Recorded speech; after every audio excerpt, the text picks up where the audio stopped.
winter.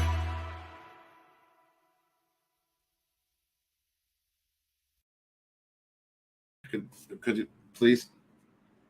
Just one more? No? Is he even listening to me? Who did that? I don't even know who did that at this point. It's like you're a ghost or something. It's like you're haunting the channels when you're here, Grant. I don't know. It's I can't even be mad because it's so absurd.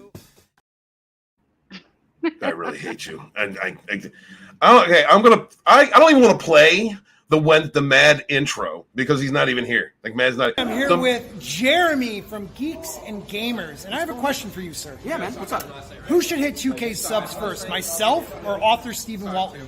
Who the hell's Stephen Walton? The author. I mean, by default, you, just because I don't even know who the other person is, and you're a great YouTuber. Nice. Why are you dogging on yourself when you've got control? Well, that's.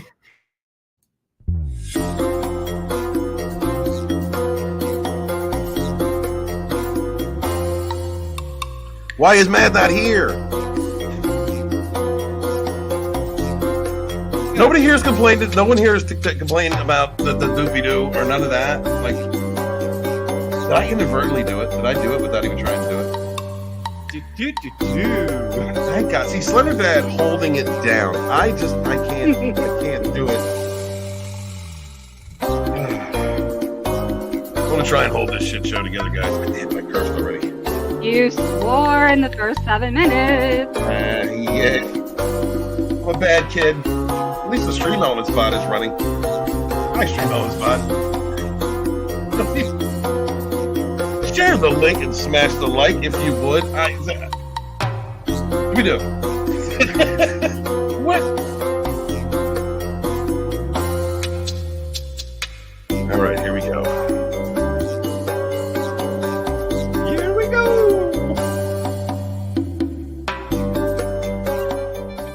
Reigning as the Mad King comes with no ease. Burden of greatness is hard on these knees. Lameness is your particular disease. Touching with jokes, that's my sacred degree. Bloods and Crips got nothing on me. Always dig in, dig out for eternity. That's my war cry, it's on my Bradley. Knocking out movies like I'm fucking Jet Li. You best believe satisfaction's not guaranteed. Mama Susan treats me like I'm a refugee. But I know how to use her. The YouTuber's YouTuber. Fighting on back roads and back rooms. I be saving the future. I ain't even gonna lie, that makes me laugh. Tom rapping. It's one of the funniest damn things. It's not just because he raps really white, and it's not like I'm not hating or anything. I love me some white rappers. I think my son's one. My son's rapping, Tina. Wow. Yeah, I know. He's been making music. He was 13. I didn't even realize it because he did kind of kept it to himself. I don't know if he was ashamed or. But I'm like, dude, you're making music. You come from a family of musicians. Your grandma's a drummer. Your dad played all kinds of instruments. His pop-up plays all kinds of instruments in a church band. You have family musicians. Be proud. Be proud of it. So he finally let me put a video out or do a video clip of him, and I put that on my channel. I was happy to. I'm a proud dad. He's really good. That's cool. See, my kids are only building things like Raspberry Pis and the mechanical engineering courses and meth and their biochemistry courses. Nothing useful like rap. So, Wow. Did you just say meth? Was that some kind of weird humble brag? What the hell? What? Yeah, my kids aren't all that good. I mean, the youngest one only just got into Mentor. Yeah, she's 3 years old. I mean, she's not really that smart. I mean, they're just redefining STEM as we know it, but it's no big deal. Well, actually, it's now STEAM. It includes the arts. So No, it doesn't, and no, it won't. I will not accept that. They only added that A in there so they can say, look, 50% women. Oh, my Lord. Okay. Hail to Matt G. I don't know what's going on already. Hi. Hello. Good to see you. Thank you for being here. Appreciate you. What's up, Zax? Channel member. Thank you so much. What's going on, dude? How you doing, sexy? Check out Zax's channel later. Going to be going live. And thank you to everybody else who is. I don't see anybody that's coming up in the chat, but thank you for lurking.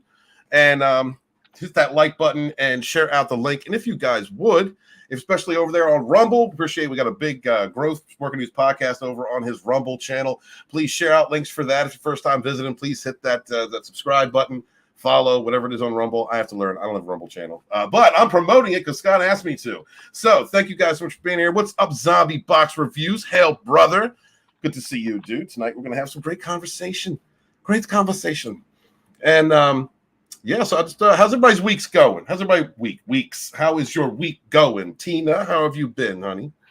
Well, let's see. The highlight of my week so far is I just got delivered from Amazon a 10-piece set of beautiful pastel erasable highlighters. So that's the Nice. peak of my week. Jesus So. Christ, how many humble brags in one stream can you get? And erasable ones? Like, you spending extra money, so that's like a brag about how you're balling? Jeez. Well, you know, because then I can also then try and go for the sympathy and say, well, since I'm clinically diagnosed with OCD, I can't handle writing with anything that's permanent. I need to be able to erase it so that it's perfection when it's done. So there you go. And that makes sense to me. Good job, honey. You got the trifecta. Nobody can come at you, and I love it. Slender Dad? What's going on, dude? How's your week been? It's been pretty good. I will say, if you don't want to swear in the first 7 minutes, Walton, what you got to do is you use the old English, like shite or fecking. Like arsehole? Do you think that'll work? Arsehole would probably work. Arse? It's a really weird way of saying that. Arsehole? Yeah. I don't know. It sounds old English. What's up, Grant? How you been, bro? How's your week? Oh, yeah. Not too bad. You know, kid just got dementia, as I was humbly bragging earlier, you know. He's also an astronaut, and, I decided to, sell my 1 million shares with Google. You know, just the usual week. Gotcha. Yeah, man, good life, brother. I still can't afford erasable freaking texters. It's insane. Yeah. I said, oh, thank you, Andy. He said, no Mad or Scott. That alone makes the stream worth it. Thank you. Appreciate you, dude. Tina, bring up our first article and let's get into it today. Sure. Thank you. Thank you guys so much for being here. Please hit the like button, share out the link for the show. If you're lurking, hi, good to see you. And those of you watching on other platforms on Odyssey and Rumble, please hit that like, share out the link. Greatly appreciate you. Thank you so much for being here. Trying to build this channel up to where it should be. Trying to climb this one up to 10K. We can only do that with the help and support of you guys out there. You got great shows all week all week long. Great. So Monday, Wednesday, Saturday, The Dump. Please come check that out. Got some of the greatest people on YouTube hanging out and talking about pop culture. And our first article is... So before we start, Walton, I've been reading up things on YouTube about how to liven up a stream sort of thing. So I figured I'll do the first part. It says, tell an interesting joke to do with something or someone on the panel. So I thought I might attempt that. So you guys ready? So what's the difference between Walton's ex-girlfriend and a hockey player? What? A hockey player showers after 3 periods. God damn! Beautiful. Wow. I didn't even request that one. Deep cut. Thanks, Grant. Oh, I'm going to get 3 more stalkers tonight for that one. And, all right, Tina, take it away. All righty. Well, as we can see from the title, Adam Driver is in talks for Marvel's new Fantastic Four movie, claims a rumor. And I always love when the first sentence repeats the title. A new rumor claimed Marvel Studios is talking with Adam Driver about its Fantastic Four film, when fan casting favorite John Krasinski played Earth 838's Mr. Fantastic in 2022's Doctor Strange in the Multiverse of Madness. Casting buzz pointed toward a different name for the role. I'm sorry, Tim. Well, real quick, what did you think of him what did you think of him in the role? I can't even speak tonight. I liked him in the role. I thought it was written pretty crappy. Yeah. Well, the whole Illuminati thing was a joke, but I liked the way he portrayed No, the Illuminati's no joke. It's real. Very true. I thought he looked good, but Yeah, I just wanted to ask because I've heard a lot of criticism about that film, and that scene specifically. But when it came to Reed Richards' casting in that film, I thought it was pretty good. Mm-hmm. Yeah, I'm sorry. Oh, go ahead. I'm sorry, Speaker. Go ahead. Oh, not at all. One name that's been a long part of the conversation is Disney alum and Oscar-nominated actor Adam Driver. Now, a new rumor provided an update on Marvel Studios' intentions in casting the Star Wars sequel trilogy star. Is Adam Driver Mr. Fantastic? So, what do you think? Is he Mr. Fantastic? I like Adam Driver as an actor. I don't know about him being Mr. Fantastic. Go ahead, Slender. He doesn't You're ready. really have the look. Like, he doesn't look Mr. Fantastic. Mm-mm. Not distinguished. Not good enough. Look good. He couldn't catch Sue Storm's eye if he tried, unless he was flashing a bank account. Because, I mean, Adam Driver's a nice-looking guy, but he's no Krasinski. He would He probably doesn't have be better that- as Doom. Yeah, he doesn't have that like that clean cut like business tycoon scientist kind of guy. Like he doesn't look like he's been in a lab his whole life. So I don't know. Has there been any? I don't think he's done any roles that would be similar or comparable to playing Reed Richards. I think that he's an accomplished enough actor that he'd be able to do it. I just don't know if he has the look for it. You know, just it's not. I don't know. It doesn't fit right with me. I like Adam Driver too, but it just doesn't fit right with him being considered for that part. Now that being said, you know, once upon a time, I didn't think Heath Ledger had the look to play the Joker, and Right. boy, did he show me. Well, Heath Ledger played a good Nolan universe Joker. Yeah, it was a cool take. I like. Yeah, it was a cool take. Yeah. Yeah, he hasn't done much lately, though, has he? No, he's been away. Like, it's like he disappeared or something after that role. Yeah. Some people just don't have to drive. You know, I got to learn to be comfortable making these kind of jokes with you guys. I've noticed this over the last couple of weeks. Like, uncomfortable humor is totally acceptable here, and it still makes me uncomfortable. But I'm rolling with it. I'm rolling with it, Slender. I look at it like the golden rule, right? One day I'm gonna die. Oh, it's not gay in a three-way. Got it. Yeah. No. One day I'm gonna die, and I hope people make jokes about me after I'm dead because, hey, at least it means they remember me. That's true. Okay. I like that. And I mean, we're all geeks, and we invented uncomfortable humor. That's the truth. There you go. I'm sorry. Go ahead. I was going to say, the note down here about Penn Badgley, I think he would be a better Mr. Fantastic looks-wise. I don't. Who? I'm sorry. Penn Badgley, he was kind of the male star of Gossip Girl all those years ago, and he's the star of the stalker TV series You. Gossip sound like Girl. the I bet you we've all seen that, right? Okay, Yeah. I'll explain it to all the men in the room. He was the main lead in Gossip Girl, the main guy. Okay. Oh, All right. well, now that Grant's No. explained it, it's yeah, makes sense. Mm-hmm. Yeah. I have no idea who that is, but okay. I'll take your word for it, Tina. If you say that dong is good, then I believe it.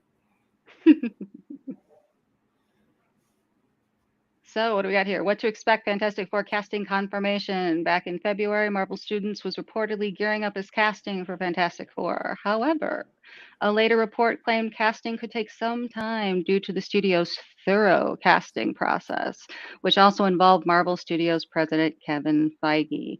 Rumor is true, and Driver is Marvel's, if the rumor is true, sorry, and Driver is Marvel's top choice. This could explain why he's supposedly in final talks for Reed Richards. That's the dumbest sentence I've ever read. The question now is, how far along director Matt Shakeman in casting the rest of Marvel's first family, and just when the full cast will be officially revealed? How did you mention that being the dumbest sentence you've ever read? I got beef with whoever tweeted out the update on the show tonight.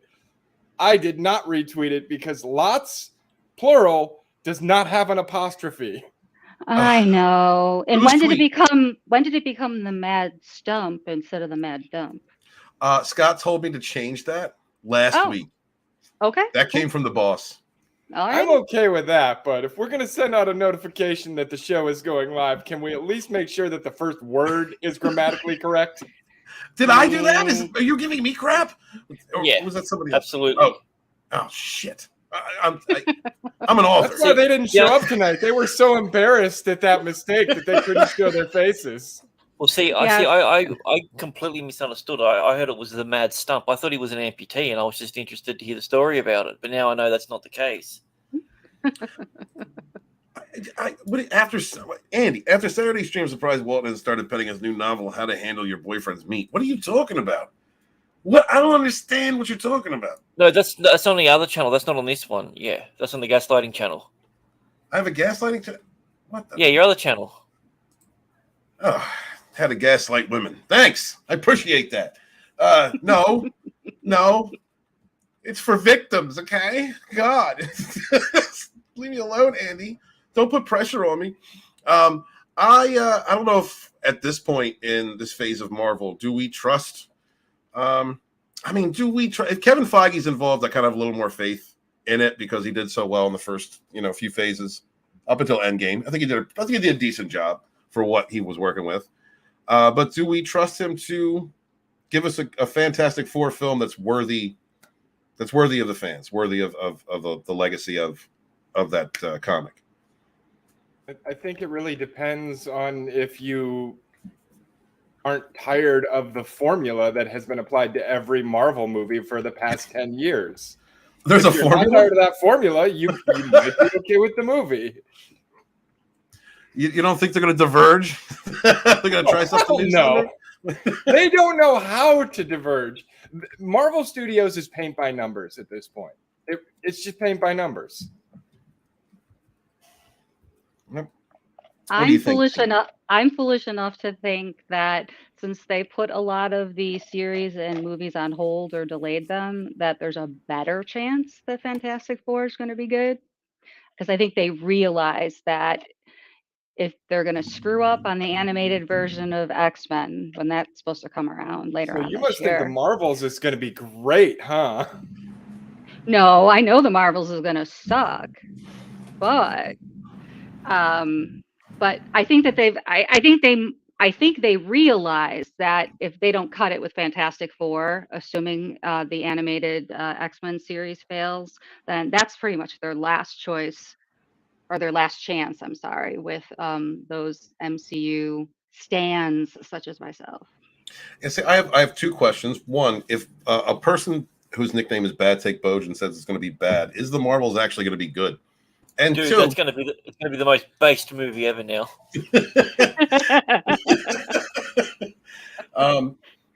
and two, do you think it's played out? Do you think the superhero genre is played out at this point, guys? Do you think we've just gotten so much of the same schlock over and over again that it's, is there enough fans out there willing to watch it? I don't think it's played out at all. I know there's a lot of people talking about superhero fatigue.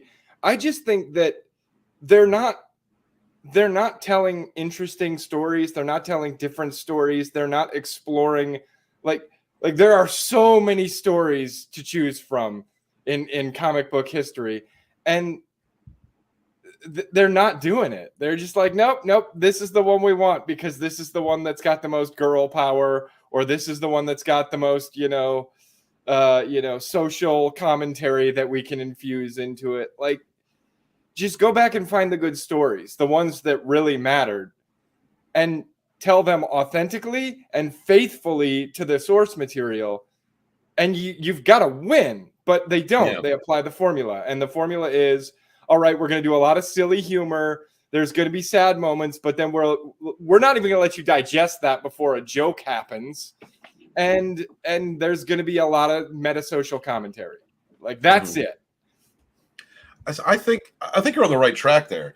If they chose a story or a comic book run, a good, for a 2-hour movie, 2.5, and just concentrated on that film, not connecting it to a universe, not bringing anything else in, not just that story itself, I think we would get better films. I think one of the problems is trying to interconnect all of these together, which is a shame because 15 years ago I was excited when Marvel began doing that. Like, that's something I really wanted to see with the Avengers. I really wanted to see all that, some of these characters come together.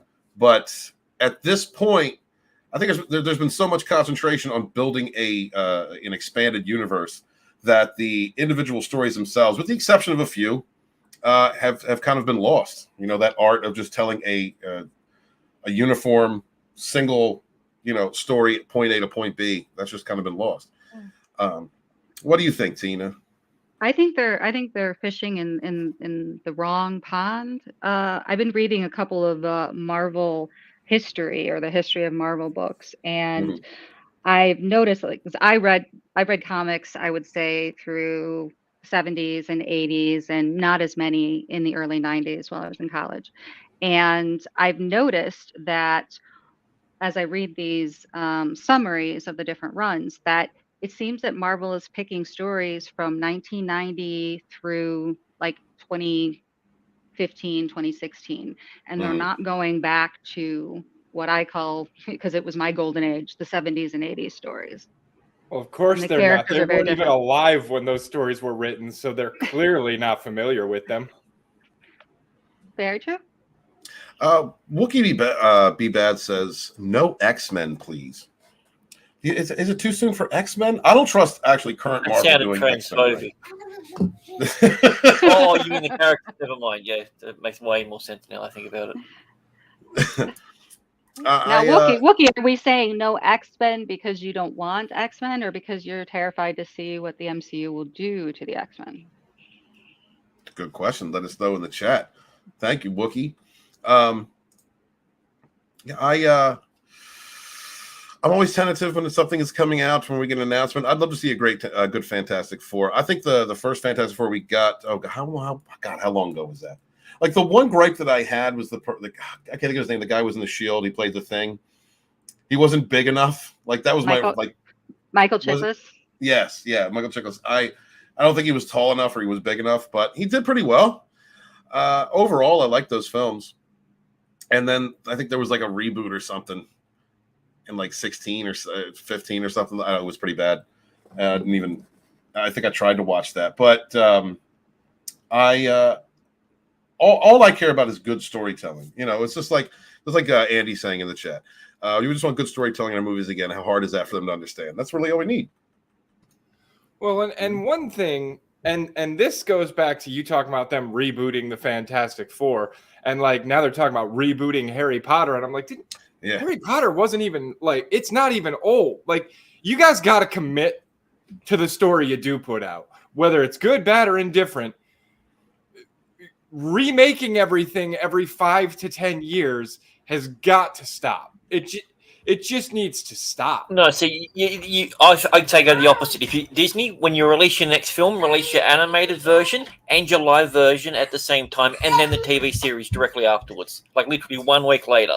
And then whatever's the best one. Roger Rabbit, where the animated version and the live version come together into one movie afterwards.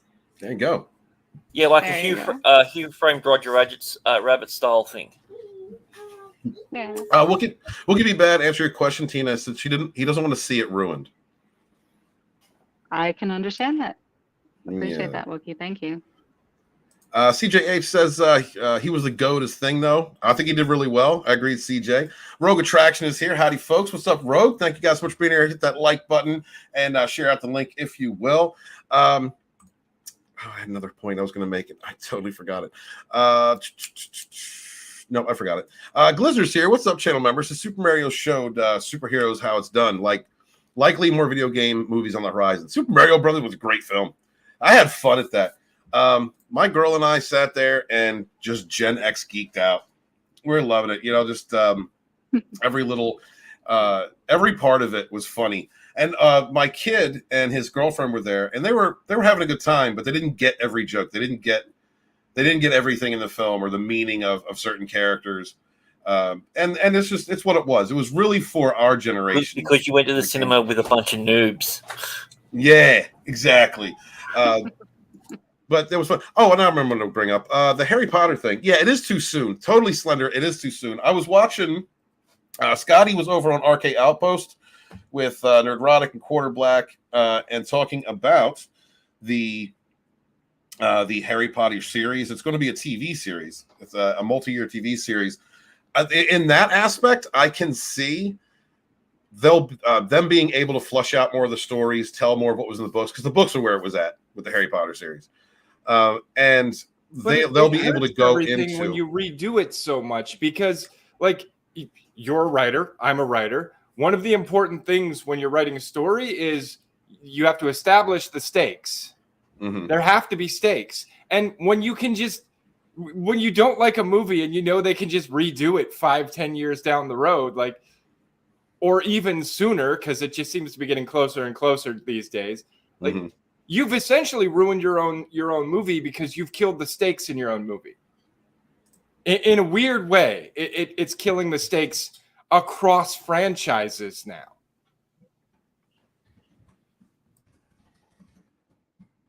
No, I understand that, and if it was like 10 years from now, I think I'd be more hype about it.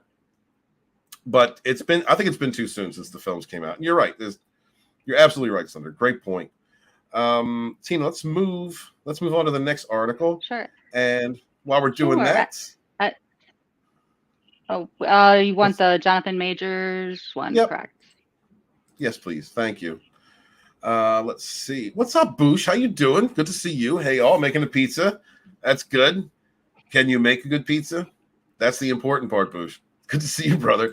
What's up, Keely? Hail, brother. I don't even know if I should bring this up. I don't know if it's a troll account or not, but Jay's gaping buttholes here, and I just can't I can't stop staring at it. I don't understand why it's in the chat. I don't know why I'm staring at it, but I can't stop staring at Jay's gaping butthole. It says, "Leave Roger Rabbit alone. It was perfect. Got to watch it again." CJ8 says, "Oh, thank you very much, CJH Entertainment, for $11 super chat. Appreciate you, brother. Thank you so much for supporting the channel. I see two minds with Harry Potter. Follow the books exactly page by page. Game of Thrones level Harry Potter has his mother's eyes. Very important because it's brought up in every book. Movies are good though. Yeah, the movies are great, man. And you're right, if they do the series right, I think that it could be something spectacular. But if they start gender swapping and race swapping, and they start like all the ridiculousness, and like I just don't want to see it go down the woke road. I don't trust a lot of entertainments because they don't value source material. So from what I understand, J.K. Rowling is going to be involved with the project, and so that adds a little bit more confidence in me for it. I agree with that, dude. I agree with if they stay to the source material and do it right, it could be something good. I'm always going to love the movies, though. But the books are better. Books are worse. Speaking of something good, I read this week that they're in the early talks of making a Twilight TV series based on that phenomenal set of novels. Are you excited? Yay. Are you excited for that, Tina? I will watch them because I, like every mom in the early 2000s, read that and the 50 Shades. Don't want to go into too much detail what you did. Like I said, so watched that read that and read the 50 Shades of Grey books. So when both of those were turned into movies, of course I dragged Mr. Bojan to the theater with me, and he fell asleep very quietly. So he did give him credit for that. He went to every movie, all 4 of the Twilight ones, and all 3 of the other ones. So he's a trooper. Did he take advantage of the 50 Shades inspiration? Were you inspired by 50 Shades? In that way? Oh, honey, I could have written 50 Shades about 20 years before it happened. So No problem there. Got you, Tina. All right. I'm sorry, I forgot who I was talking to. My bad. I watched my my baby's mama made me watch Twilight, and to the point where it was just like I'm doing it with her for her, and I tried to enjoy it, and then it got to the point we broke up before the series even ended, and like the last movie was coming out. I'm like, fuck, I need to know how this ends because I'm watching the whole thing. So I willingly went to see the last Tweenlight. What are they going to do if they do a Tweenlight series? I mean, is it just where the teenagers they're young adults now, and have the 40, 50-year-old gay men that were into it, have they aged out yet? Like, who's going to be the audience? You think there's going to be an audience for a Tweenlight or Twilight series?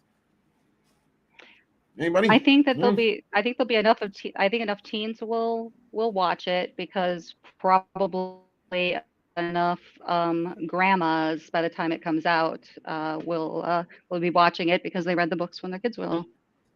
The thing that will be the metric Not for the greatest success of demographic. a show like that is who they cast as the male lead. It's that simple. Like, if you want a Twilight type show to be successful, it's gonna have some kind of teen heartthrob in it. It has to.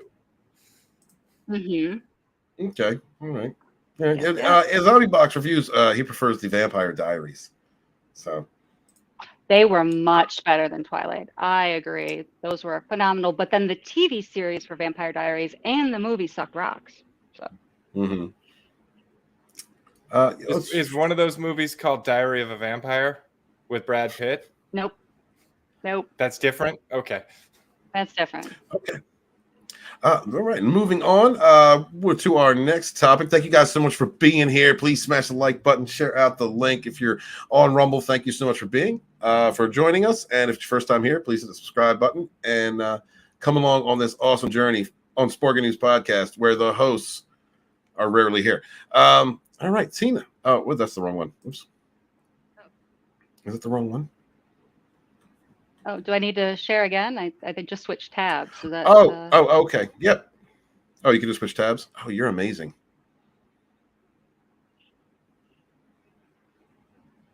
Oh, hang on. We're boomering. I got to present again. Apparently, it didn't pick up the second tab for some reason. What is going to CJ? Johnathan Majors, Variety exclusive article. It's going. It's coming up. It's slowly rising. There he is. There's the guy. There's the star. All right. Sorry. Go right ahead, Tina. Thank you. Go. Variety exclusive. Johnathan Majors issues worsen as more alleged abuse victims cooperate with DA's office. So as Johnathan Majors prepares for a May 8 court appearance on domestic violence charges, his PR problems are about to get bigger. Sources familiar with the matter tell Variety that multiple alleged abuse victims of Majors have come forth following his March arrest and are cooperating with the Manhattan District Attorney's Office. The prospect of more women waiting in the wings would mark a dramatic turn in the case and come on the heels of Majors' publicist and management firm cutting ties with the embattled actor earlier this week. The DA declined to comment, and a representative for Majors, because there aren't any left, didn't comment on the record. Yeah, but like that's so dumb. Like, it's like this is the biggest PR disaster that he's ever got. So he goes to his PR guys and he's like, "Well, we're out. It's not what you pay us for." And he's like, "This is exactly what I pay you for." It's like, we don't know what to do. Right. Here's the problem with that. Like, I understand there have been accusations that are made. I understand there's a degree of credibility, but we in this country operate on the presumption of innocence. So the fact that they already cut ties. Oh no, dude, he's black though.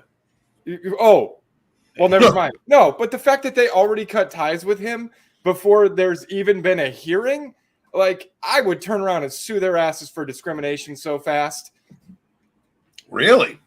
See, I wondered if they cut ties because they were ill prepared to deal with that type of press. Maybe he just had a crappy agency to begin with.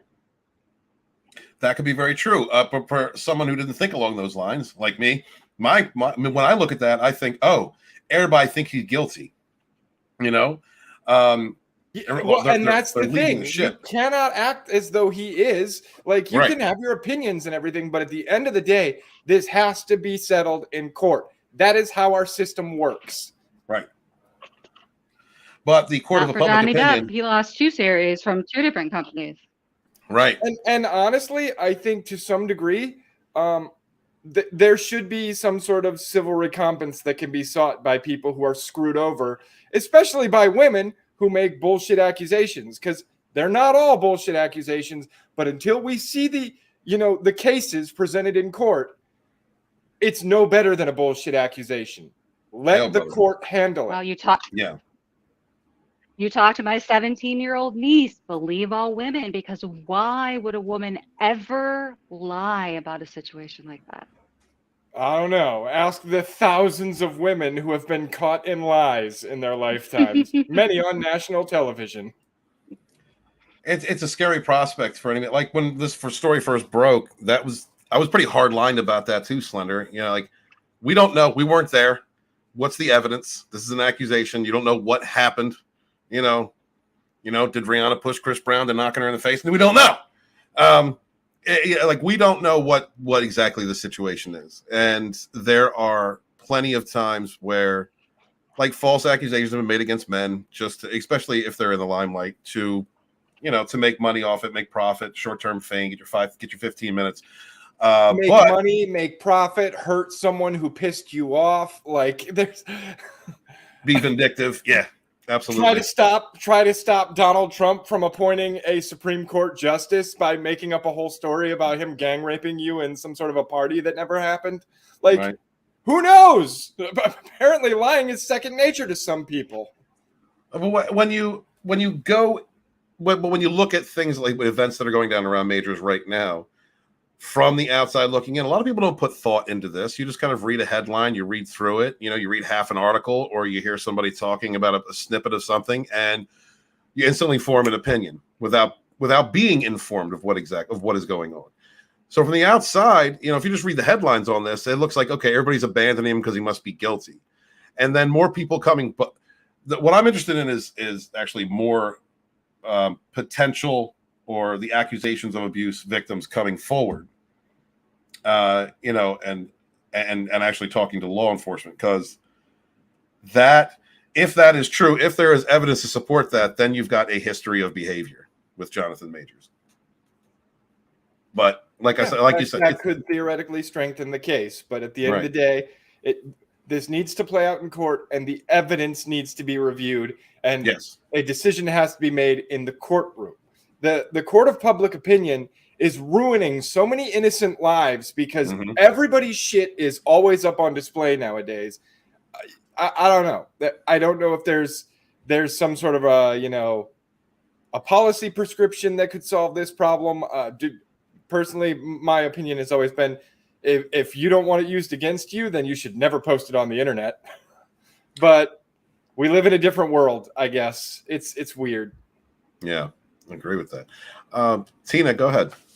Sure. Andrew Burke is serving as Majors' crisis publicist and doubled down on the narrative that Majors was the victim when he released a series of text messages on March 30th that were intended to be exonerating. In the text exchange, which has not been independently verified, the woman wrote to Majors, "I told them it was my fault for trying to grab your phone," and stressed that she told police this was not an attack. The woman allegedly wrote, "Please let me know you're okay when you get this. They assured me that you won't be charged. They said they had to arrest you as a protocol when they saw the injuries on me and they knew we had a fight. I'm so sorry they did that, and I'm sorry you're in this position. We'll make sure nothing happens about this. I love you." A few hours later, the woman allegedly wrote, "I know you have the best team and there's nothing to worry about. I just want you to know that I'm doing all I can on my end. I also said to tell the judge to know that the origin of the 911 call was due to me collapsing and passing out, and your worry it had nothing to do with you pummeling me with your fists. It was my fault. I shouldn't have grabbed the phone. The soup wasn't warm enough when I made it. I walk into a door, The sad thing is if she truly was having an episode, I have anxiety, I have panic attacks, and things happen, but I'm not being beaten by my husband. I'm clawing at my own face. But the problem is no witnesses. Who do you blame? Well, I mean, we know the story, and you're beating him up, right? That's what's going on. Oh, absolutely. No, honey. No, really. Seriously. I was just pretending. I'm on a show. Leave me alone. No, sorry. Yeah, that was a bad that text. The release of those texts was a bad thing. Legit Indian channel. Don't look into it, dum dum. For 110. I don't know what that is. What is that? What is that sign? What is that? Thank you so much. I'm sorry, I don't understand. I don't know what currency that is, but I appreciate it. Thank you so very much. I assume to do with the name or something to do with India. Yeah, but I don't know what their currency is. I'm not very worldly. If it's not in the region of the United States that I grew up in, I'm ignorant to it. I apologize. My first high school football game was a lot like my first time having sex. I was bloody and sore at the end, but at least my dad came. Oh my Lord! My Lord, that's awful. Slender, that is the. What do you think of that? What do you think of that? I'm not laughing at that. No, that's gross. No. Oh yeah, I hear you laughing though. No, that's something yeah, an Indian playing football. You're right. That is gross. Thank you, man. We greatly appreciate you. Thank you so much. I guess we can continue on. Sure, but for many who were in business with majors, the text messages had the opposite effect and raised more questions than they answered, namely why the woman had lost consciousness. It read like a bad Lifetime movie. They basically look at the text messages of a textbook abused woman, says one person who is working with majors on an upcoming project. In recent months, Majors had become one of Hollywood's most promising stars, with a series of high-profile and lucrative roles on the horizon. Now, all eyes are on his future with the text messages, though, that kind of like everybody seems to overlook. Yeah, the text messages are by no means exonerating, but dude, if you saw those text messages on your phone, you'd be like, "This is a crazy stalker bitch." Like, yes, this bitch is obsessed. If I saw those, I would think, yeah. And what's one thing that lots of crazy stalker bitches do, especially if their guy wants to break up with him? I'll tell them, "You hit me if you leave." Like, yeah, they'll do shit like that if a relationship is falling apart. They will do anything they can to try and control that situation. So I don't know. I still don't think it's as black and white as everyone's making it out to be. No, it's definitely not black and white. No, this is a saga that's unfolding. She was more black and blue by the end of it. Thank you, Grant. That's much more accurate. I appreciate that. Man, I'm kind of on the same road with you, Slender, as far as let the evidence speak. Because if this is a case, if this guy's innocent, he's in for a hell of a battle if he's going to fight for to exonerate his name. Well, I mean, look what Johnny Depp had to go through. Yeah. Here's the thing: if he's innocent, when he gets out, he should just walk up and headbutt her and just go, "That one is, paying you back." Double jeopardy! Double jeopardy! Can't do anything about it. Well, technically, that would be a different crime, but yeah. Yep, exactly, Andy. Innocent until proven guilty, brother. Yep. Please continue. Now, all eyes are on his future with the MCU, where he is poised to play the titular Kang in Avengers: The Kang Dynasty. Majors is still attached to star in that film, which is slated to be released on May 2nd, 2025, and he is poised for a $20 million payday, including back-end compensation. He also was signed to star in Avengers: Secret Wars, which is slated to debut in 2026. Disney is monitoring the fast-moving situation and has time to move deliberately. The mega tentpole Avengers is scheduled to begin production at the spring of next year, so they've got like 9 months to clear this up. Kind of scary.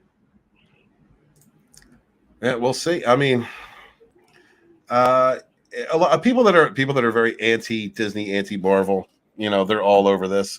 When it comes down to bias because of, you don't like a company, then, you're just going to hate it to love to hate it, or you're going to think into it what you want to think into it. Like, that's why when I first started seeing these articles or this information, it came from some people that just hate Disney to hate Disney, which I don't care if you hate Disney, whatever, or, they wanted it to be true. It seems like there's a lot of hate streamers and stuff that just want this stuff to be true. Mm-hmm. And it really it took me back. It took me back to a position of, well, just because an actor works for a certain company or is working in Hollywood does not mean that they are guilty just because they are doing something, or they are accused of something, or they work in that industry. So I just, everybody's human, guys. Let the evidence speak for itself. That's where I'm at. Allegedly, everyone's human, right? So let the evidence come forth. And I mean, speak for yourself. I'm a cryptid. Are you? Oh my good Lord! I was trying to make a decent point, but it blew up. Did you have something else you wanted to add to this? Didn't you, Tina? Yes, actually, I did some research this week, and I believe with my History of Marvel books in tow, I have solved Disney's MCU problem with Jonathan Majors. I know who can take over this role. So let me present just this one screen for a moment. And before we get into that, CJH Entertainment for Canadian 550. Thank you so much, brother. Appreciate you being here. Thank you to everybody being here. Say what you will about sequel trilogy. John Boyega could be Kang and probably kill it as Kang. I don't know. What do you guys think? John Boyega for Kang? that could work. I mean, I don't know enough about his acting beyond the Star Wars Disney sequels, but I haven't seen him do much more than be the butt of jokes and chase white women. So whoa. In the first episode 7, he was a pretty decent character. There was something compelling there that they were working on. They didn't tokenize him until episode 8. Yeah, you're right about that. I think he could have been a great character, and I think he'd be a pretty decent Kang too. Well, they definitely dropped the ball with Finn, with a lot of things. But I thought his growth was going to be a Jedi. I thought he was going to become a Jedi as the series went on, and see character growth. That's what was supposed to happen. Like, I don't know who decided to change that direction, but in the first one, that's what they were foreshadowing. They were setting up. Ryan, what was his name? Johnson? I think that's the guy that did it. I think that's the guy that changed the direction of any future greatness or possibility thereof from 7. So, thank you, CJ. Appreciate you. And John Boyega is a decent actor. I got an issue with John Boyega. He seems like a good guy. All right. So here's my answer. I found Kamala Kang. We've got the Marvels debuting in like 6 or 7 months from now, where, Kamala Khan has already had her own successful, least watched Disney Plus series of the MCU category out, and people are just obviously screaming for more Kamala Khan. So why don't we get Kamala Kang? She's an actual character and an actual variant of Kang. Just when we think it can't possibly get any worse, Tina, you bring out the big guns and go, "Oh no, it can get so much worse." Yeah, well, that's my Marvel moment. It'll be my job every stream to come up with one way to make the MCU worse than it already is. So, well, and if it works, it works, Tina. If you end up changing the course of the MCU, then guys, a potential writer here, Disney, potential writer. I don't know about that, but anyway. So obviously we don't need to read this. I thought it was kind of amusing. So thank you, sweetheart. Appreciate you. Let's see. 60-bit mascots here. What's up, man? Good to see you. He says, I'm looking at this from the perspective of not having watched anything after the first 40 minutes of Endgame, so I'm very indifferent to the situation. Well, you didn't like Endgame? I enjoyed it. I don't think it was Infinity War was better, but Endgame was a nice wrap up for me. Thanks for being here, 16-bit. Good to see you, man. Thank you so much. Appreciate you guys. Horny Alpha's in the chat. Hail the Legion of Memers. What's going on, dude? Thank you so much for being here. Greatly appreciate you. Let's see. Jay's Gaming Butthole says, Marvel is dead like Wendy's old guy, but they keep sucker punching him. Yeah, well, I mean, they keep trying. Not all of it's entirely bad. There are some good moments, and looking forward to season 2. You got the article up. Oh, okay, cool. All right. Yeah, I've got this one. The one I don't have is the Renner one next. So okay, I'll grab that one. Yep, thank you. So let's move on to our next article, and this is from the Gazette. Mandalorian star Pedro Pascal reportedly only clashed with Disney during season 1 for a surprising reason. Take it away, Tina. All right. Following recent reports that there was once again issues between Lucasfilm and the Mandalorian star Pedro Pascal, new details have emerged about what really led to clashes prior to the show's first season. We've long heard of supposed creative issues between the Mandalorian's creative team and the star Pedro Pascal, with it typically being said that the actor plans to leave the series. It's a little hard to believe, all things considered, especially when the role of Din Djarin only requires him to perform voiceover work and reap the rewards of being the internet's baddie.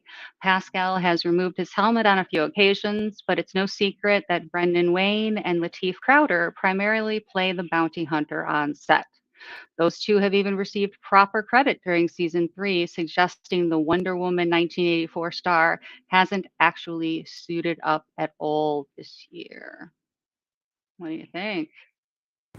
I think I don't care about the Mandalorian. And there was rumors. I guess there was rumors about on sets this year about some grief in pay and there being a scuffle with Pedro Pascal and Lucasfilm. I think it's more of a case, in my opinion. I don't work at Lucasfilm. I think, in my opinion, I think it's just more of people wanting there to be a problem than there actually being one, or conflating, or inflating something that really isn't an issue.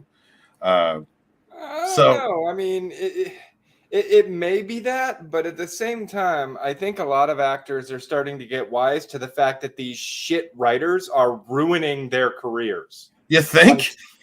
Like you're the actor. All you got to do is speak the lines that are given to you and take the direction that's in the script and everything, which is extremely, not work anybody can do, but the writers are really fucking it up for the actors right now. I concur. The production that we have gotten in the last several years. I mean, go back. Let's take Star Wars, for instance.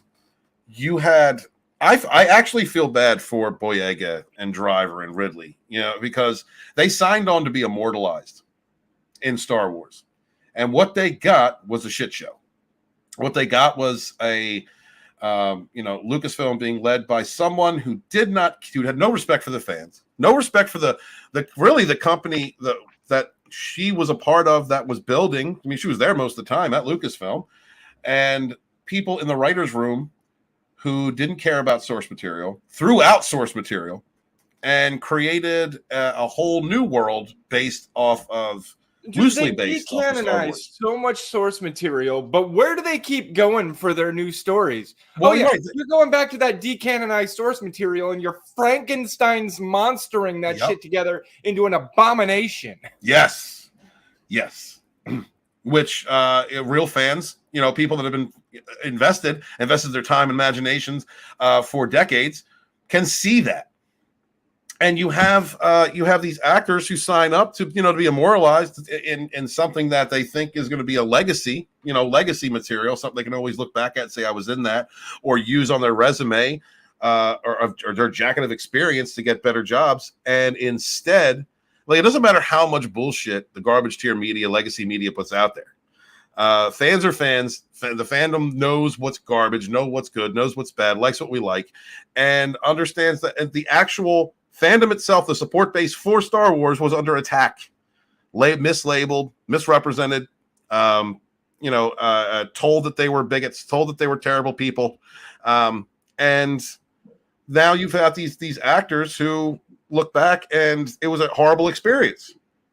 Some people don't want to hire them because of the stigma that's attached to it. How many Brie Larson roles have we seen in the last several years? Anybody? How many roles has she been in? I mean, I know it's been very few, but too many. Right. But right. So if she was the darling breaking the glass ceiling, like the media was trying to spin, then shouldn't she have had like 2-3 movies out every year? Well, and here's another thing, right? Like, and this is one of those things that is kind of one of the pillars of the death of a franchise. Walton, you've written. I've written. Have you ever had something you wrote and you ran it by a friend or just somebody you knew and they were like, I don't like it? Yeah. What's your first question after that? What don't you like about it? Really? You don't go, oh, well, that's just because you're a fucking bigot. I don't want you to like it. Go buy something else, shithead. Like, no, I'm sorry. No, I haven't done that. I guess maybe I should. Typically help you improve your product or, resonate with your audience. Good point, Slender. Good point. I mean, it is to me. I have a couple of comments, and I'm going to get to the chat, guys. You're making a couple of comments about Marvel, but it is to me, for whatever we think of Hollywood, whatever we think of actors, and the whatever garbage they're spewing on social media, whatever. Some of these people have given us roles or played roles that we return to, that we like. There's definitely actors out there that I don't like personally. That I don't like their views. I don't like their views. But they have played parts that I thoroughly enjoy. I'm having fun with Star Trek Picard right now. I don't even want to think about Twitter when I watch that, because some of the actors that have, from TNG have said some really dumb shit.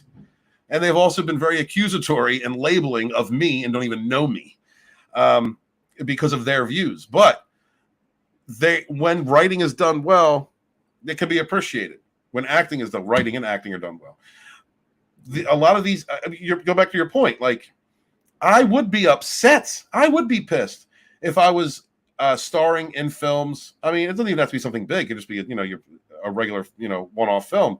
And the writing is so bad that it impacts, no matter how good I act, it impacts my career with some type of stigma, with like a bad reputation. I would be upset too. That's why I don't really hold anything against Boyega or Driver. This used to be why actors would pass on certain scripts, like it wasn't just the money. It was like, is this going to be good for my career? Tina, do you have anything to add to that before I go to the chat? Nope, not as of yet. I agree with both guys. All right. Let's see. Jay's Gaping Butthole. I can't stop staring at that name. I don't know what's going on here. Sony keeps making good Marvel content for sure. Yeah, Sony's doing a good job for what they have to work with. I agree.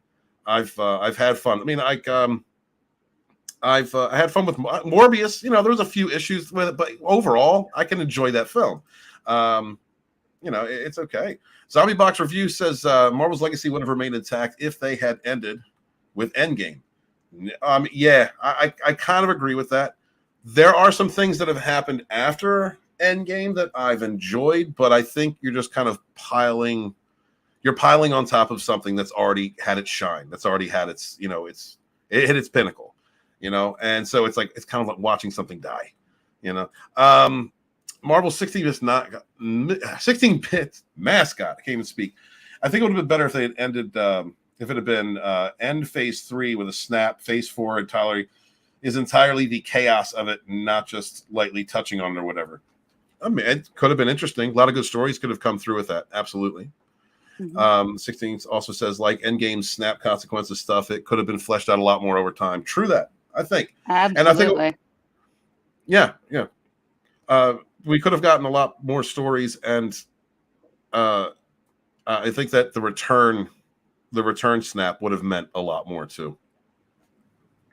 That was one of the reasons why Falcon and the Winter Soldier was so bad, because they focused on content that wasn't really relevant to the post-snap fallout without dealing with everything else. Mm-hmm. Zombie Box Review says they shouldn't have undone the snap. I wonder, what do you think about that, Tina? Yeah. Agreed. That's a tough one. I think you could have used the snap, and then of course the coming up Secret Wars, Battle World, all that other kind of fun stuff to clean up the characters, have a leaner slate of characters, or just drop everybody that you currently have and move on to the X-Men and Fantastic Four. All right. 16-bit mascot also says, but yeah, they sort of undid and did it within one movie, then had to go nowhere, introduced all these new lame characters, it seems. Well, I think they're pushing, like I said, like Feige did what he did with what he had. Would have loved to have seen Spider-Man before, Sony let them use it or they worked that out. Would have loved to have seen X-Men from the jump. I wish the whole universe, if the whole universe had been available and they had played the stories out or given us as many stories, good stories as we, could have gotten, like we wouldn't be at Endgame yet. They'd still be making movies with some of these characters. Zombie Box says time travel stories can only be done very well or very badly. There is no middle ground. Are you a Hot Tub Time Machine fan? I'm just wondering, Zombie Box. Chase Giving Butthole says, but Ray is so much awesomer that they don't need no mans in the cast. They killed it for me with TFA Bros. Love your show. Been here since before Monday on RK. Oh, thanks, man. Appreciate you. Thank you so much for subscribing, dude. Greatly appreciate you. TFA. So the TFA thing, I'm going to say, Jay, The Force Awakens, I wanted to be good. My son, and I've just said this a few times, so real quick, my son got into Star Wars with the Clone Wars cartoon, went back, watched the prequels with me. We didn't really get anything outside of that. We played like Lego Star Wars when my son was growing up. So when TFA came out, I really wanted to like it. My son was really into it. He liked Kylo Ren. I remember what it was like to like a bad guy because I love Darth Vader. And so, yeah, man, I watched that movie every month, really trying to get over the fact that we didn't get the original cast together. They killed Han the way they did. Like I was trying to bullshit myself the whole time. And it is what it is. I wanted to enjoy that with my kid. And then I was in kind of the same boat, actually. Like, really, even with the original trilogy, 4, 5, and 6. Like 4 was good, but it wasn't anything special to me. Now Empire was where I got hooked. Like Empire. was it for me. Yeah. So 7, I was kind of in the same boat. I was like, well, I don't like what they did to Han Solo, but I almost feel like that's because Harrison Ford doesn't want to play Han Solo anymore. So they had to do something. Well, he's slowly going through his franchises, killing off, all of his old roles. So, but like, I saw a lot of groundwork that was put into Episode 7 that could have been capitalized in 8, and just fuck, it wasn't. They didn't capitalize on a damn thing. They just threw it all in the trash and started over. Essentially, they really did. Mm-hmm. They really, and then just stepped on everybody's hopes and dreams. Okay. We didn't get the 3 back together. Hopefully we'll get some flashbacks. Like that's what I was thinking. I remember my son and I, actually how I started watching YouTube. Kid you not, though. Aside from like an occasional looking for a music video or a history something, was watching Star Wars theory videos. That's what it was. That's where I eventually got the inspiration to make a channel because like F this crap. I'm watching these theory videos, and the theory videos before Last Jedi came out were better than Last Jedi. I was so upset. Thank you, Jay. Yeah, appreciate you, man. Before we move on, did I skip something? No, there it is. Thank you very much, Mr. Big Wig, Magic AG, Lig Vietnam Ham Jam Fig Stig for try $22. Thank you so much. Kylo Ren is the type of guy to cry after he comes. You might be right. He should have been. He should have had red hair. So he's a crimaxer. Yes. Yes. I thought Kylo Ren was awesome right until he took off the mask. Like, Yeah, when he took off the mask, I was like, no, put it back on. Please put. Oh, When he took off the because up mask, did until you that think? point, to me, he still could have been Luke. So I was like, this could be all right. And then he took it off. I'm like, that's not Luke. Yeah. that's No, I'm Darth upset. Emo right there. When he took off the But at least mask, he wore his pants around his nipples. That was good. when he took off his mask, the first thing you think was that's Reed Richards? Oh God, no. Just wondering. Just wondering. Thank you very much, Mr. Big. Appreciate you so much. Let's see. I just want to make sure I didn't catch anybody else. I appreciate you guys. Thank you so much for comments. The chat is on fire. Y'all are awesome. Thank you for being here. Thank you for sharing out the link, interacting with each other. Greatly appreciate y'all. Thank you so much for being here. You are the shit. And Zombie Box says that Hot Tub Time Machine was on fire. Yes, it was. And he's Crimex. Leave it to the guy on the other side of the world. All right. Anything else? Any other comments on this? Because we didn't even really talk. We didn't give a shit about this, but I appreciate it. We talked about Marvel the whole time. Anybody? No? Yeah, me neither. Tina, are you watching Mandalorian by any chance? I am watching. I haven't seen the finale. I think it either comes out later tonight or it comes out really early in the morning tomorrow. I don't remember which, but yeah, I have been watching it. You know, it's fine. You know, Okay. the first season is still, the best one of the series for me. Thank you very much, Jay, for becoming a channel member. Greatly appreciate you, dude. Thank you for the support. Say his full name. He's paid for it. Jay's Gaping Butthole. Thank you so much for becoming a channel member at Sporking News Podcast. Greatly appreciate you, dude. Thank you so much. You were about to violate Jay's gaping butthole. I kept staring at it. As soon as he chatted, I couldn't not look at Jay's Gaping Butthole in the chat. Do you usually stare at Jay's gaping butthole? It was the first time I'd seen Jay's Gaping Butthole. So when I saw it in the chat, I couldn't avert my eyes from it. Like it felt uncomfortable, but I couldn't stop looking at Jay's Gaping Butthole, So it was so wrong that it was right? I don't know. I don't know. It felt uncomfortable, but at the same time satisfying. Just take care when you're hunting Jay's gaping butthole, because when you stare long into Jay's gaping butthole stares back into you.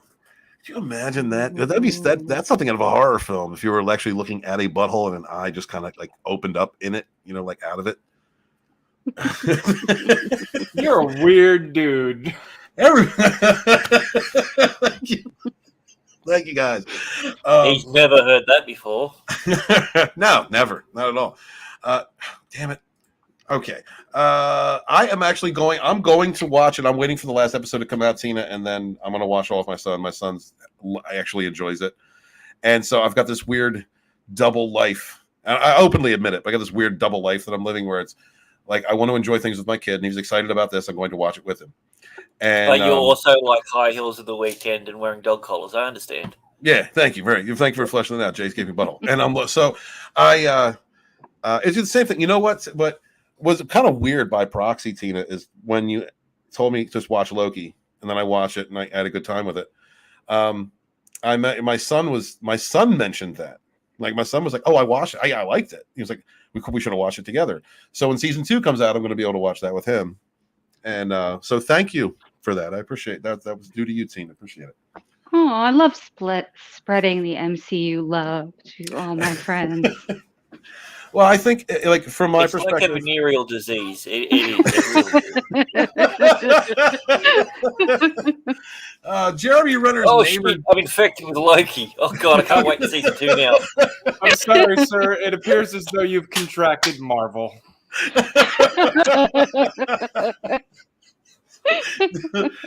Oh my God. Jeremy Renner's neighbor details seeing the actor's devastating head injury in aftermath of the snowplow accident. Jeremy Renner's neighbor, Rich Kovac, revealed that the actor's head appeared cracked after the accident. God, that sounds awful. As reported on by People, an exclusive clip from Jeremy Renner's upcoming interview with Diane Sawyer has revealed more details surrounding the aftermath of the Star Snowplow accident. And in a new preview shared on Good Morning America, the Wind River Star's neighbor, Rich Kovac, described seeing Renner's body after the accident and said he was shocked by the amount of blood that was visible. And then he was just in such pain and sounds that, and sounds that were coming out of him. There was so much blood in the snow. He continued, and then I looked at his head and it appeared to be cracked wide open. God, I could see white. I don't know if that was his skull. Maybe it was just my imagination, but that's what I thought I saw. I'd rather look at Jay's gaping butthole. I can't. Okay. On New Year's Day, Renner sustained nearest injuries of more than 30 broken bones after being run over by a snowplow while he was trying to help a family member get a stuck car out of the snow at Renner's home outside Reno, Nevada. Kovac's partner Bob Fletcher similarly shared her memories of the unfortunate accident with Sawyer, telling the journalist she saw a lot of blood coming from Renner's head and just grabbed one of the towels. 30 bones, y'all. My God. Dude, that's amazing that he's up and walking around. God bless. He doesn't even have super healing. Like, I get it if it was the Hulk that it happened to, but this is Hawkeye. Like, yeah, it's crazy. Yeah, he only has privileged white guy powers. That's it. That's all he's got, and that does not help. I mean, those are the greatest powers on Earth, though. Goddamn Slender.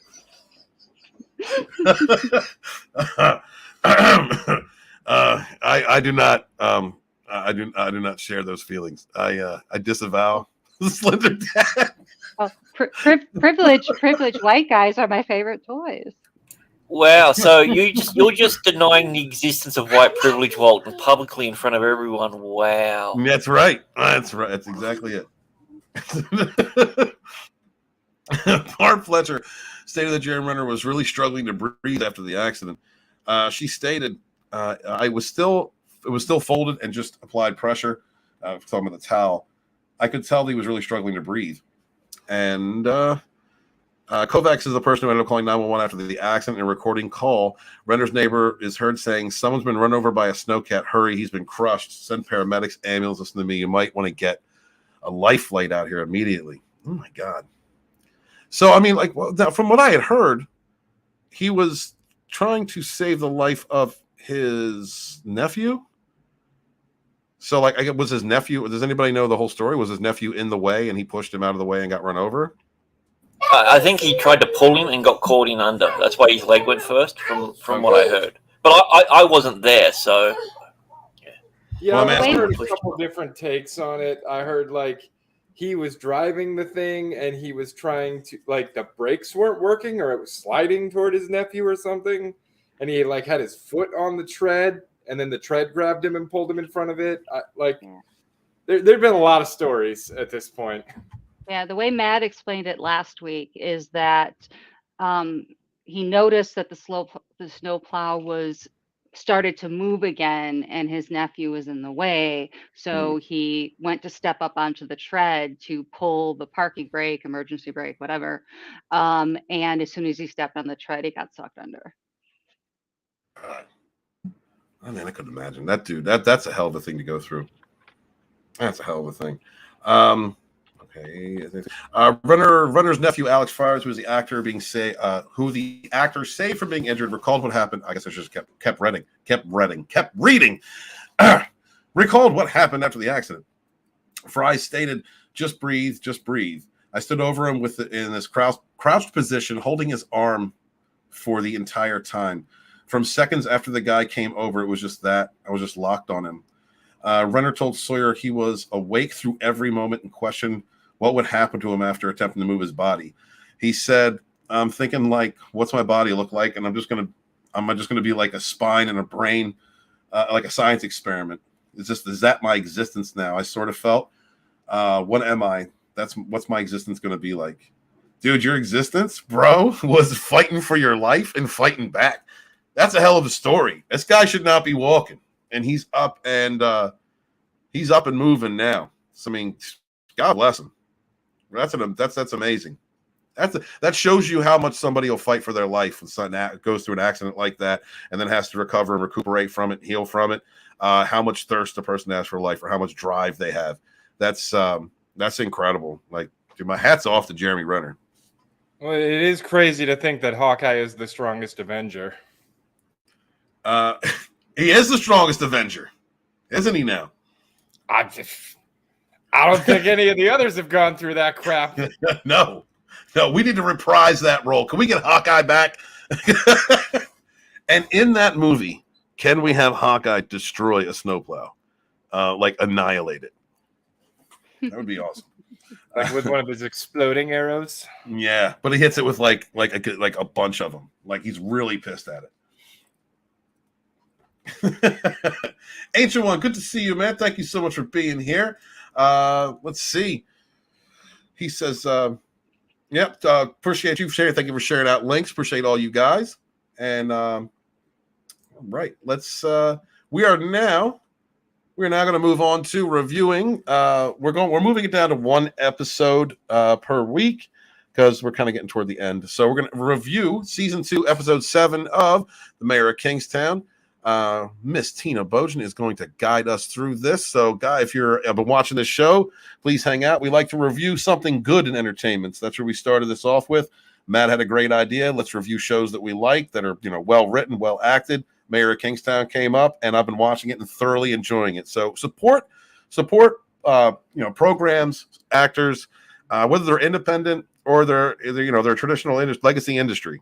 Support good shows, and let companies know that they're doing a good job. This is a really good show. I've been enjoying it the entire time, and I'm really having a great time reviewing it. So thank you guys so much for being here. Appreciate you. Hope you hang out and listen to this review with us. Miss Tina, please take it away. Alrighty, episode synopsis. Robert, Kyle, and Ian look to get their stories straight as the internal affairs investigation looms. In the wake of Lockett's murder, Mike and Evelyn's relationship grows tense. If you remember, Lockett's the DA. Mike takes care of a problem for Bunny, and Tracy worries about Kyle. And as you guys remember enough about the episode to kind of give it a rating first, or do you want me to start with the plot right away? Let's just move into the plot. Alrighty. Some drone deliveries that contain packages of drugs are dropped into the prison. The guards all turn a blind eye to these brazen deliveries, and the drugs are quickly dispatched to the kitchen for distribution. Bunny sees the drones overhead as he waits to meet with Mike by the kennels. Mike is furious that Bunny had the district attorney killed. Forgive me. Mm-hmm. Bunny doesn't care, though, happy to have cleared the path for Mike to finally get him out. Bunny has his reasons. After all, the DA broke his promise, and Mike was working too slowly on his release. Bunny just sped up the process. He demands Mike sort this problem out once and for all, although the mayor seems to think Bunny has made the situation much harder. Hey, Slender, was Bunny right to kill the DA? Yes, he was. Tina, what do you think? That's a tough one, because at this point, does Mike know that the hit was originally on him and it was moved to the DA? Yes. Okay. Because I think in a previous episode, Bunny was saying you had a mark on you, but it got moved. It's all right now. I'm looking out for you. Gotcha. Yeah, I mean, I think that it makes sense, because, to be honest, I understand that, Bunny was disappointed in Mike not getting him out as quickly as originally arranged, but the DA was what was holding it up, so it kind of makes sense. Get rid of the bottleneck. Yeah, absolutely. Like, from the criminal's perspective, yeah, because that guy was, I think he was talking to Evelyn later in the episode, and he was saying, he knew what the deal was. He knew it was temporary. He went back on it, and then he was strutting around. He was strutting around like he had a victory. This wasn't even like he's holding up the process. No, he was never going to let those guys out. He wasn't holding up the process. He broke the deal, and when you break the deal with people who are very familiar with murder, you're probably going to get murdered. Right. All right. Please continue. Alrighty. After their chat, Mike asks Carney to watch Davidson, the head guard. Carney admits that the guards have already eased off, indicating that Mike and Kyle's little chat with Davidson had done the trick. Mike drives home, noticing a gang-related shootout just about to take place on the streets. He drives his car into the chaos, ordering the two rival gangs to relax. Guns are drawn, but Mike holds firm, stating that the rival gang should not be on Crips territory. Mike manages to stop any bloodshed from occurring. As he leaves, one of the Crips members hints at Mike and Rhonda's flirtatious exchanges, warning him to be safe. Yeah, they were. Yeah, well, I love how he drove right up in between them, man. He got out of the car. It was like, yo, what the hell's going on? And then he clowned the white guys. What are you doing? Are you trying to deal in a sea of blue? What's wrong with you? Mike is alpha as fuck. Bunny's his ally. The Crips are basically they're good, as close to allies as you can be, I should say. And so I get it. He was like, and he was saying, you're like, don't you know that there's peace? Like, you shouldn't be here. You need to move the F on. I thought that was a hilarious scene. Like, Mike's bravado when he decides to just something needs to get done is incredible. Yeah, I don't even think it's bravado. I think he's just like, oh shit, and then he just does right the single most blunt instrument thing that he can think of at the time, like just rolling up on the curb in your car and then getting out and yelling at them for getting ready to kill each other. It's right in between two groups of people with guns drawn at each other. if they put him in a pink apron and gave him a wooden spoon, he could be the mother of Kingstown. I told you boys not to fight. Oh, genius. That's great. He's desperate. Like, I watched the other episode, and I understand why he's in the mindset he's in the next episode, because he's falling apart. This job that he's taken from his brother has him working all the time, constantly grinding, constantly. He's hitting that burnout. He is in burnout right now. Yeah. I mean, every side is escalated. There's nobody he feels that's got his back at all. Mm-hmm. And he feels like he's the only one trying to keep peace at this point. Yep. Please continue, Tina. Alrighty. To keep Bunny happy, Mike has the Crips leader and Raphael moved into a new cell as a gift. They are directed by Carney to an old kitchen away from the other prisoners, which is fitted with a sofa, table, sink, and many other amenities that the general public would take for granted. Still, to the inmates, this is paradise. Bunny and Raphael don't seem too grateful initially for Mike's upgrade, hiding their true emotions from Carney. They are, of course, ecstatic, although they cannot let Mike know that he has won. Do you consider that do you think that's a win for Mike? I think it's more just a, Yeah, I don't know how that's a win for Mike. I don't think Mike expected anything in return. That was a gesture of goodwill on Mike's part to go, hey, I'm doing everything I can. Here's something in good faith, just to show I'm still working on the deal, It also might be a little of appreciation that Bunny moved the mark off him and the DA got killed, and Mike was like, oh, yes, this shit is serious. Maybe that pushed him a little bit to do something nice. You know what I love? The between Carney and Bunny's cousin, I can't think of his name. The debate between those two when he was showing them the room, he was like, Raphael. Raphael, Carney was like, I looked it up on YouTube. It was from Goodfellas. They were talking about getting the Goodfella kitchen, and he was like, "Nah, it's the Godfather. Nah, it's Goodfellas. Nah, it's the Godfather." Go back and forth. It's Goodfellas. It is Goodfellas. Absolutely. Jay's gaping unavoidable butthole. Shit, I haven't watched the show, but I'll stick around anyway. Jay, you might like this show. Check it out. Watch the first episode of season 2 like Slender did, and then start watching season 1. It really is. This is a fun show. It's pretty good. Great characters, writing, tension, everything. Man, thank you for sticking around. All right, Tina, go ahead, continue. Alrighty, Mike pays Evelyn a visit next, hoping to get the paperwork signed for Bunny's release. Evelyn is enraged by what has transpired, though. She blames Mike directly for the DA's death. Mike thinks that the DA got what he deserved. He went back on his promise and was showing off. He had it coming. Evelyn says this war will never end. Mike can't stop it. It's futile. The mayor asked for her to sign the paperwork, but she has lost faith in Mike. Well, she mentioned that it's a war, and he's like, "Yeah, the paper that you can sign is the peace treaty. Like, just sign it." And Tina, am I wrong to suspect that there might have been like a missed anger bang opportunity in that scene?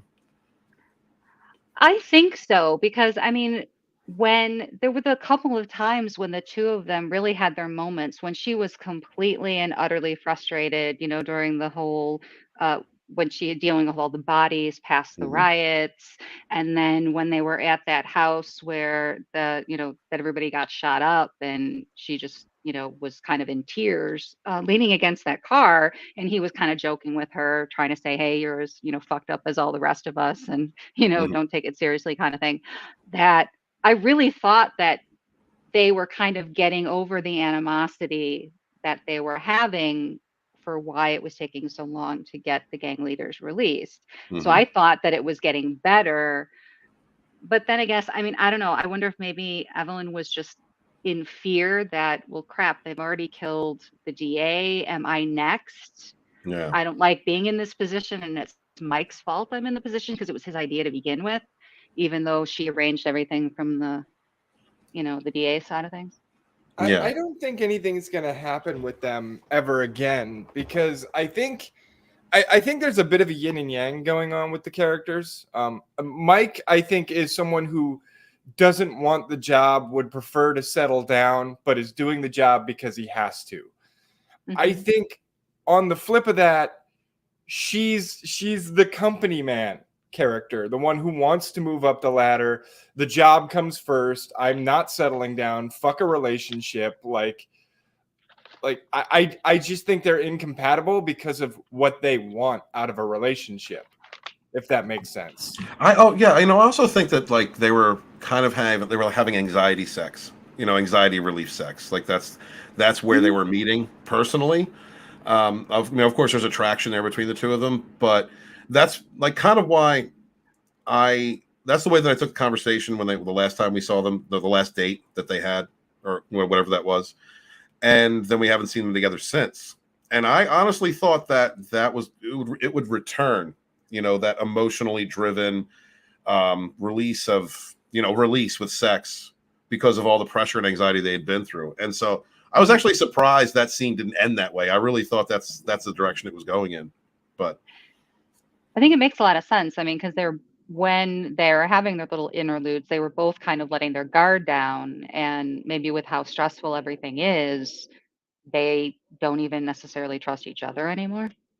Yeah, that's a possibility. Yeah, that's a possibility. I mean, at this point, anything would be better than Iris. So really for it, but hold on, you're rooting for Evelyn. If I got to root for somebody, anybody but Iris. Okay, all right. I gotta agree with Slender. I guess my tastes are a little more toxic. Okay, all right. I understand. All right. At a bar in Kingstown, the old gang assembles. Mike, Kyle, Ian, and Robert discuss the ensuing riots interrogation as Robert has to testify. Kyle's captain has asked them to all get their story straight. Kyle had defended Robert, saying he was a hero, but the captain warned him in return, adding that they were looking for a scapegoat to pin this on. Robert tells the others that he has found the rat, the person that has pinned this all on him, and he is called Ben. Kyle adds that Ben's a hypocrite, having taken out at least 20 prisoners during the riots. Mike then tells Robert that he will speak to this man alone. No one else can talk to him. Right. We know how that went. Exactly. Go ahead. Later, Kyle returns from the bar in a drunken haze. He tells his wife Tracy he's nervous about the questioning. She has cooked him a meal in his absence. Kyle explains that he's been drinking because he's under a lot of pressure now and doesn't need judgment from her. Predictably, this ends in an argument and Tracy storms off. See, I see Tracy as trying to be a good, supportive wife in that scene. I actually appreciated Tracy for a moment, and then I thought, Slender, should a cardboard cutout be cooking dinner? I mean, if that's one of the things they can do, I suppose. I mean, no, but it's probably like everything else that is created by a cardboard cutout, flavorless and boring. See, I was surprised that Tracy was very judgmental with him, because usually her being judgmental is spurred on by Miriam doing or saying something, and almost to embolden Tracy to say, yeah, by the way, I have as much say in this relationship, even though you're going out and almost getting yourself killed on a daily basis, and I just work in a hospital. Thank you, Andy. Appreciate you being here, man. Have a great night.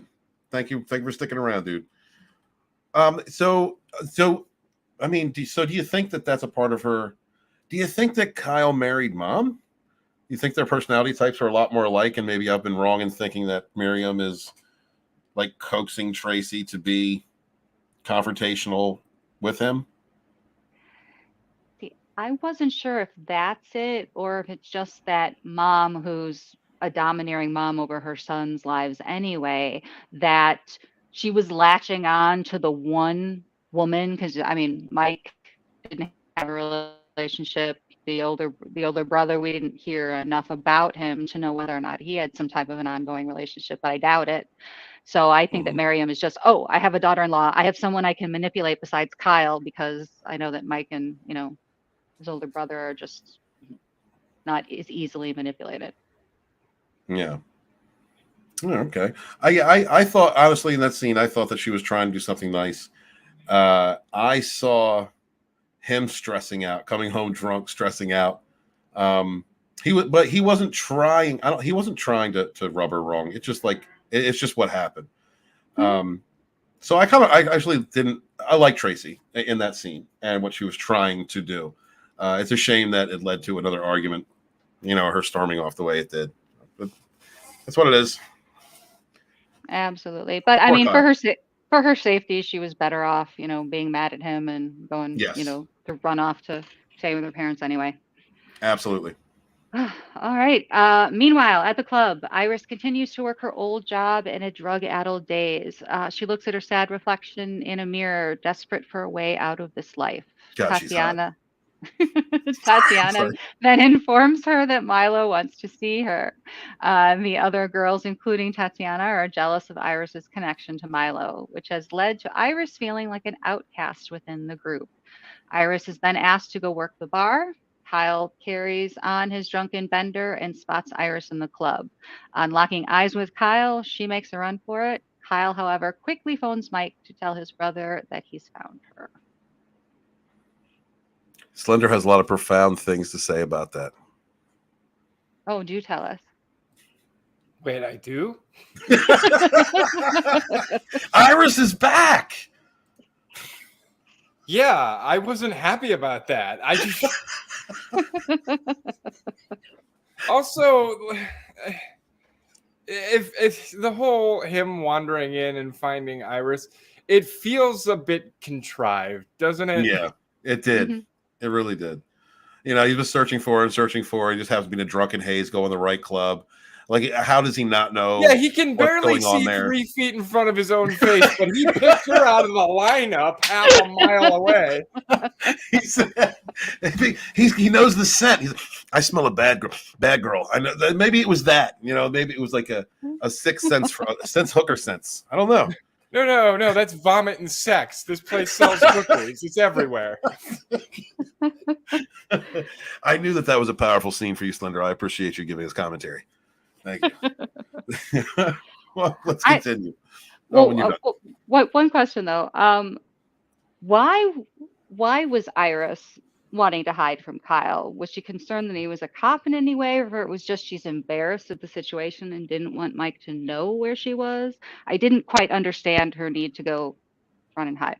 Well, her need to run and hide is that she would have been recognized by a person who by Mike's brother, who is a healthy environment, a protected environment where she could learn to face her issues and then heal herself and get off drugs possibly and then live a better life. And so that scared her.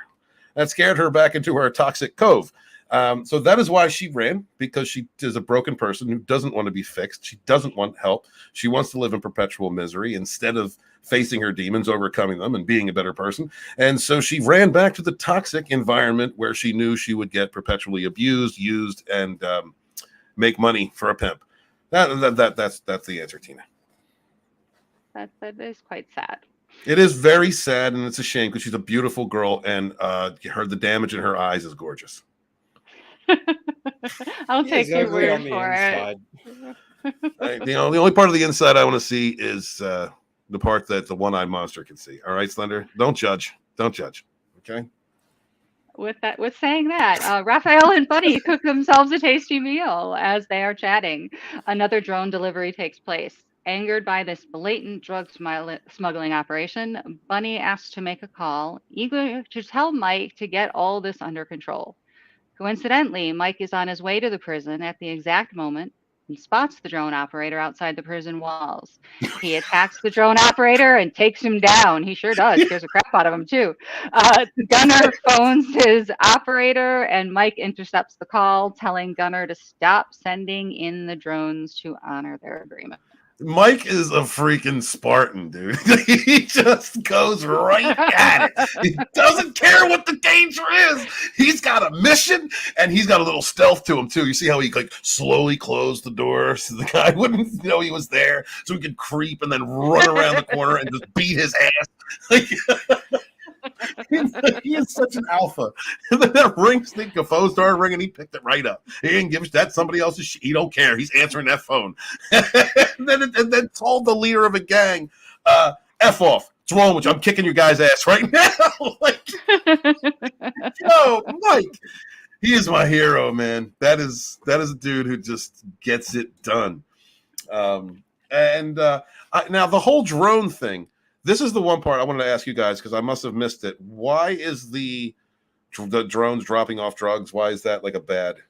Why is he against that? Why is Bunny not liking that? What's going on there? Because if you have a monopoly on the drug trade that's going in and out of the prison, you gain a huge bit of leverage with the prisoners, and thus the balance of power shifts quite drastically to whoever controls that.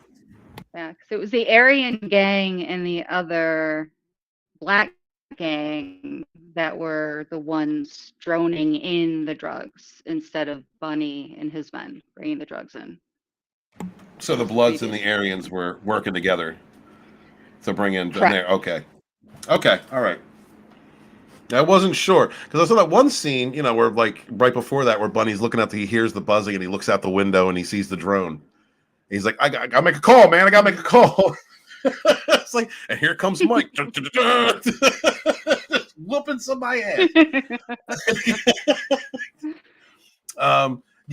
Great. I liked this episode. I liked this episode so much. I knew we were just reviewing one, and I was like, I got to keep watching. As a matter of fact, the last 15 minutes of the next episode's on pause in the living room, and I can't wait to kind of get to that one because where it goes is, I just in short, the next episode for me is just what happens when Daddy Mike disappears, and everybody's looking for him. Everything goes to shit. Real quick before we continue on, Jay's gaping unavoidable butthole for $5 says that father or Kingsland. It's called The Mayor of Kingstown. I'll check it out. Cops and mafia dramas are great. Got to deal with angry wife and crazy child. Love y'all. Good night. Thank you, Jay, for being here. Good luck potty training the kid. We've all those parents have been there. I understand your trials right now. Oh, yeah. And my love to your wife who allowed you to spend some time with us. Greatly appreciated. Thank you very much, brother, for becoming a channel member and hanging out. sorry, Tina, go ahead and tell us what you thought about the episode. I agree that I thought this was a great one. It brought the stakes kind of, to the ultimate for all sides, and I absolutely agree that the next episode is phenomenal, and it was one of my favorite ones. So cool. Slender, what did you think? Similar opinion. I did think this was a pretty good episode overall in the season, and it did a good job to reassert why Mike is Mike, and nobody can do it but him. Like, right. Just because he's working, that dude's off the phone, and then he's on the phone with somebody else, and then he's got to go somewhere and do this thing for somebody else, and then he's on the phone again. Like, oh man, yeah, I could see burnout happening real quick when you're running a job like that with a bunch of assholes who think that you need to fucking serve their every whim immediately now. Yeah, it's a lot of demand. And just real quick, I want to ask you guys, I don't want to go into it, but I just want to ask you guys, what did you guys, in the next episode, what did you think of Kyle going and visiting the cribs? Did he look at a place? I'm glad it worked out for him, but that just seemed like a terrible idea. Yeah. He is way too milquetoast for that specific area. No, it's a great time. Great episode. Thank you guys so much for being here.